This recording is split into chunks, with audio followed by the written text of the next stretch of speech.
நண்பா தளபதி ஃபேன்ஸ் எல்லாத்துக்குமே வணக்கம். சப்ஸ்கிரைப் பண்ணாத தளபதி ஃபேன்ஸ் வந்து சப்ஸ்கிரைப் பண்ணிக்க நண்பா. தலைவா, நம்ம அண்ணா வந்து அரசியலுக்கு வந்தாரு, பல பேர் வந்து பீதியில தான் இருந்துட்டு இருக்கானுங்க.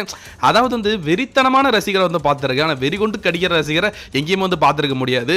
திமுக வந்து என்ன சொல்லுவாங்கன்னா, நாங்கள் வந்து கொள்கை கூட்டணி, கொள்கை கூட்டம் அப்படின்ற மாதிரி வந்து பேசிட்டு இருப்பாங்க. ஆனால் ஒன்னா நம்பர் தற்கூரி யாருன்னா அவனுங்க தான். நம்மளை தற்கூரின்னு சொல்லுவாங்க, அது வேற கதை. ஆனால் அவனுங்க பண்ண அந்த செயல் அப்படின்றது வந்து ரொம்ப கேவலமான, இவனுங்களே இப்படி இருக்கானுங்கன்ற மாதிரி தான் இருந்துட்டு இருக்கு. இப்போ என்ன விஷயம் அப்படின்னா வந்து ரீசெண்டா வந்து திமுக சார்பில் வந்து மாநாடு நடந்துட்டு இருக்கு. ஒரு மாநாடு அப்படின்னா நம்ம ஞாபகம் வச்சுக்கலாங்க, வாரத்துக்கு ஒரு மாநாடு போட்டுட்டு இருக்காங்க. ஏன்னா ஆளுங்கட்சி இல்லைங்களா. ஆனா அதுல நம்ம உதயநிதி ஸ்டாலின் பண்ண வேலை, அங்க வந்திருந்த சில தற்கூரிகள் பண்ண வேலை அப்படின்றது தான் வந்து நம்ம இந்த வீடியோல வந்து பார்க்க போறோம். ஃபர்ஸ்ட் ஆஃப் ஆல் வந்து உதயநிதி ஸ்டாலின் வந்து எல்லாத்துக்கும் வந்து கை கொடுத்துட்டு போயிட்டு இருந்திருக்காரு. அங்கேயும் வந்து நம்ம உதயநிதி ஸ்டாலின் வந்து கையை கொடுக்கும்போது வந்து என்ன பண்ணானுங்க தெரியல, கடிச்சு வச்சானுங்களா இல்ல கையை பிடிச்சி இழுத்து வச்சானுங்கன்னு தெரியல. கையை உதறி வந்து கையை அப்படி பிடிங்கிட்டாரு.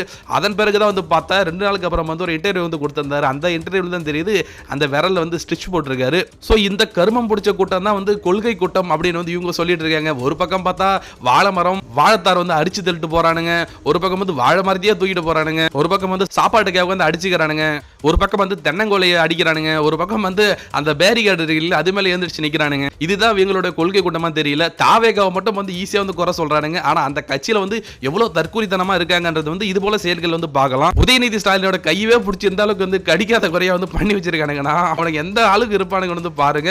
இதுதான் வந்து கொள்கை கூட்டம், இதுதான் வந்து கொள்கைப்படுத்தப்பட்ட 75 வருட திராவிட கூட்டம் அப்படின்னு வந்து பேசிட்டு இருக்காரு.